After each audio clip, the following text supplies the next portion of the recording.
I am a competitive Madden player that has made thousands of dollars playing the game and who also won $10,000 for being the best player in their country. Now we will find out. Offense is on the field. The offense is on the field. It's a 2-point conversion for Swole. The final game. The finals of the challenge. Snap. He's under pressure. He's rolling to the right. Throws this one out. Hopkins in the corner of the end zone. He makes the catch. A 2-point conversion. And in this video, I'm going to show you 10 crucial tips that I believe will make you almost unbeatable in any Madden, especially Madden 24. And make sure to stay to the end because some of the later tips can instantly win you games right after watching this video. Now remember to subscribe to the channel for the best Madden strategy content from an actual active competitor. The first tip is called shading down your yellow zones. The reason you need to shade down your yellow zones is because if you don't, they actually end up being completely useless. So for example, I am in the play 4 verticals and gun bunch, which is arguably the most common play in Madden. Now, if I leave my defense completely stock with a hook curl on the field, which is an example of a yellow zone, like a vert hook or whatever it may be, if I leave this player on the field exactly like this, you will see that he covers nothing on this play. The tight end is wide open. It's a really easy pass for me to throw. I can also throw the running back. So I'm going to call the exact same play, and then I'm just going to throw the running back in route wide open for possibly a first down and more. That obviously is something we wouldn't want to happen for our linebackers because we want them to cover the routes on the field that they're designated to cover. So instead, if we actually just shade down our hook curl or shade down our yellow zone by pressing triangle or Y on Xbox and down on the right stick, you will see that this will work perfectly. The hook curl will actually cover the tight end long enough for the tight end to reach the inside quarter, and then it'll come down to play the running back in route. So let me just snap the ball and show you guys exactly what I mean.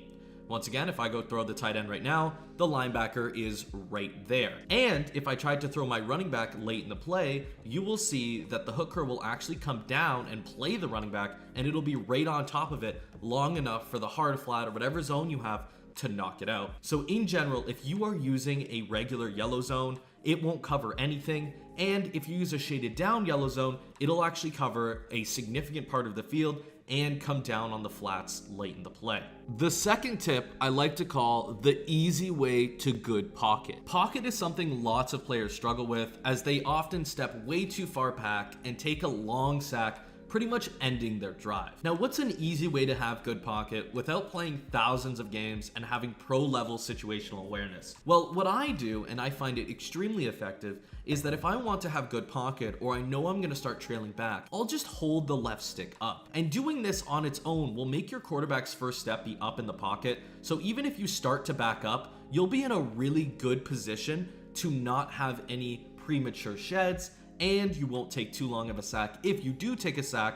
And on top of that, your reads will be much more open because new passing windows will be there for you. So all you have to do to have good pocket, or at least better than average pocket, is before you snap the ball, make sure you're holding the left stick up. This will make sure that your first step is up and you'll have a lot more time in the pocket while also having the ability to scramble if you need to. Tip number 3 is the Zig Flat concept, which is by far the best way to get a guaranteed 5 yards whenever you need it. Now, to run the Zig Flat concept, it's important to have the player on a zig and the player on the flat on the short side of the field. That will make it so that no zone in the game can properly cover this zig route, which means they have to user it or you're gonna get a guaranteed 5+ yards. So the only route you're looking at when running the Zig Flat is the zig. You can either throw it really early or after it cuts because there will be a very large opening for you to throw it. So you would think that this cover 4 drop defense would do a great job at defending it with the hook curl and the hard flat,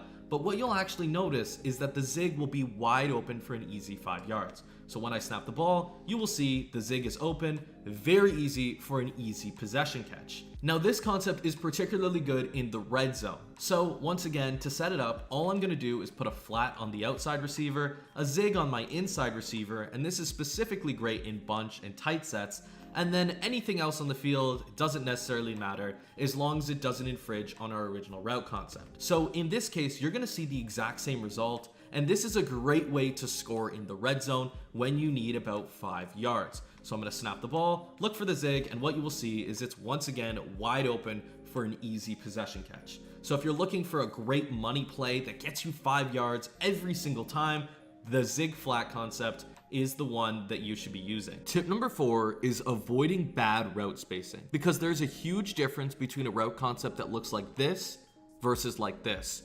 And often bad route concepts lead directly to interceptions that can be easily avoided. Now, to have good route spacing, it's pretty much as simple as passing the eye test. So for example, this is the play curl flat and trips tight end. Would you say that this is a good route concept? Your answer should be, it's an okay route concept. You can see two routes, this post route and this tight end, will be at the same part of the field at the same time. But if I showed you something like verticals, would you say that is this a good route concept or a great route concept? You would say this is a great route concept because no two receivers are going to be at the same part of the field at the same time. So let me show you a couple good route concept ideas that you can apply, as well as showing you some common terrible route concepts that I see all the time from novice and intermediate players. So a great route concept if you're in a trip set is something like a post slant. So I'm going to set it up really quickly. Something like this, where you have an in route, a slant, a flat, and a streak. Now, at no point in these plays will the slant, the in route, the flat, or even the streak be at the same part of the field at the same time. This will make it impossible for a user, so let's say I'm going to use our Tranquil here, to cover both the slant and the in route at the same time. So that means that they have to actually choose which person to cover. And because of that, that can result in many open passes for you. So you don't want to have players like this. I'll give you an example. If I were to put 3 curl routes on the left side of the field, it would be very easy for this hook curl to go and just cover both, right? So in this case, I could easily sprint to triangle if you tried to throw that. I could sprint to circle if you tried to throw that. So what you really need to focus on is when you're designing a route concept, are these two routes going to be at the same part of the field at the same time?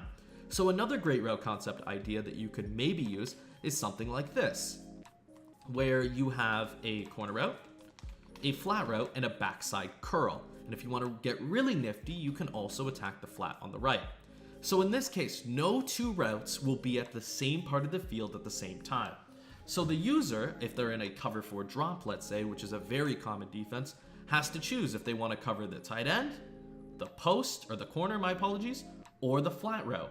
And because of that, the user has to actually make a decision. It can't just sit in a spot and cover every route concept very easily. So as long as you avoid really bad route concepts, you'll be in a great shape to put good route concepts on the field that will result in easy gains for you and simplify your game. If you're enjoying the video so far, you should definitely check out my exclusive content on victoryformation.gg. Currently, we have my entire Steelers tight doubles offense that will nearly make you unstoppable, and my brand new heavy box dollar defense that is taking the community by storm due to its aggressive heavy blitzing techniques. We also have over 60 game-changing tips in the laboratory, and just 3 of these tips in the lab showcase the easiest way to beat man coverage, the best way to run the ball, and the best disengage defense in Madden 24. Unlock everything for only $9.95 and take an additional 15% off with code SWOLO. One of the most popular abilities in Madden is Threat Detector, as it will highlight blitzing defenders on 3rd and 4th down. This is where tip number 5 directly comes in,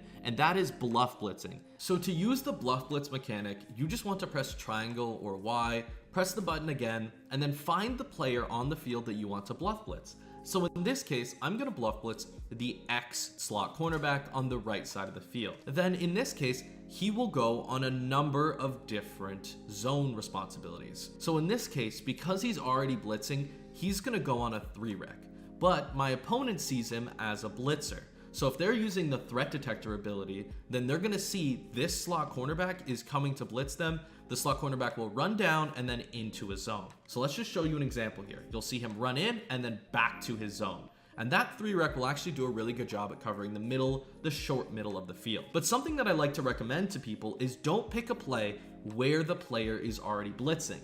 So if they're already blitzing in a play like this, they're only going to be able to go into a 3-rec, which isn't that great for most blitzing defender positions. Instead, I like to run plays like cover 4 drop. So if I call cover 4 drop here, what you'll actually see is that when I bluff blitz the slot corners, they actually go back into their normal curl flat zones, as opposed to bluff blitzes.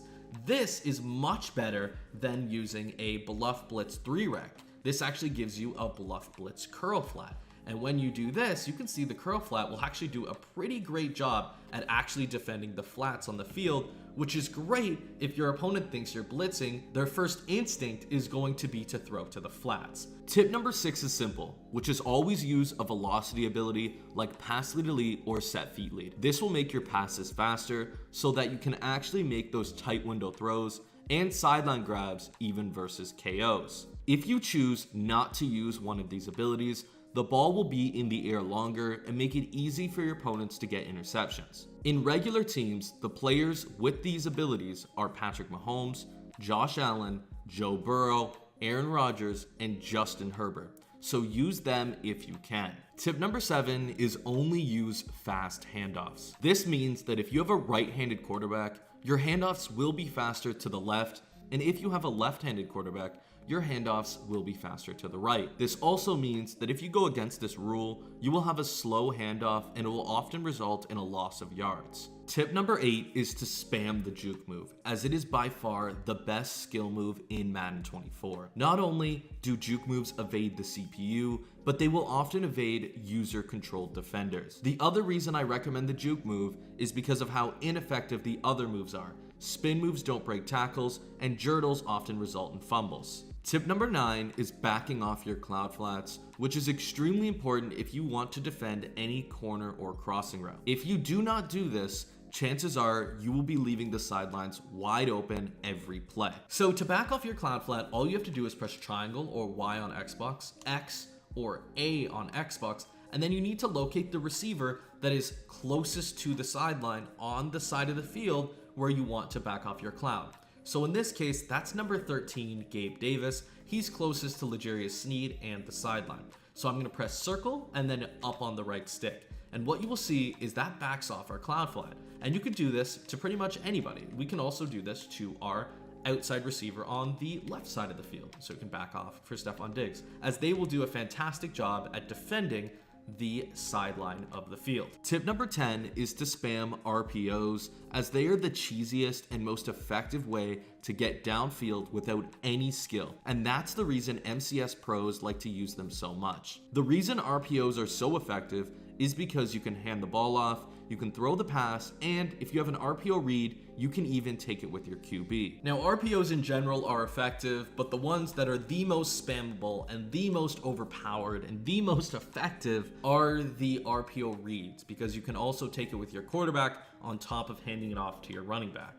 So just pick any play that begins with RPO read and you're gonna have a really fun time. But nevertheless, RPO alerts, even the ones that are under center, are still very effective and better than regular runs. And you could spam these pretty easily as well. So in this case, that's RPO alert wide receiver screen, which is a fantastic example of a great RPO alert.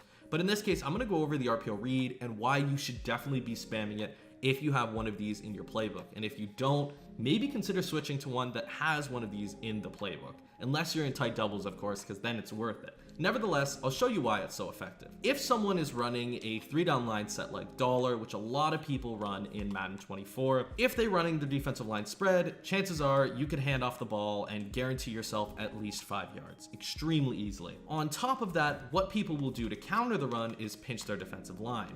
But if they do pinch their defensive line, you will see that the slot cornerback will turn into the read defender. And that'll make it so that the bubble will always be wide open because the slot corner will go and play the running back or the quarterback. On top of that, if they do everything right, like shift their defensive line and do all of this, chances are you can usually take it with your quarterback, right? So in that case, you could see that you have a pretty big lane to take it with your quarterback. And that's why these are super overpowered and really don't require that much skill, because you only need to make a very quick decision and only one decision at that. And the yards are pretty much guaranteed even if you do make the wrong decision. After watching this video, you'll be well on your way to Madden dominance. And if you're looking for specific offenses and defenses you can apply these concepts to, you should definitely check out these 2 videos.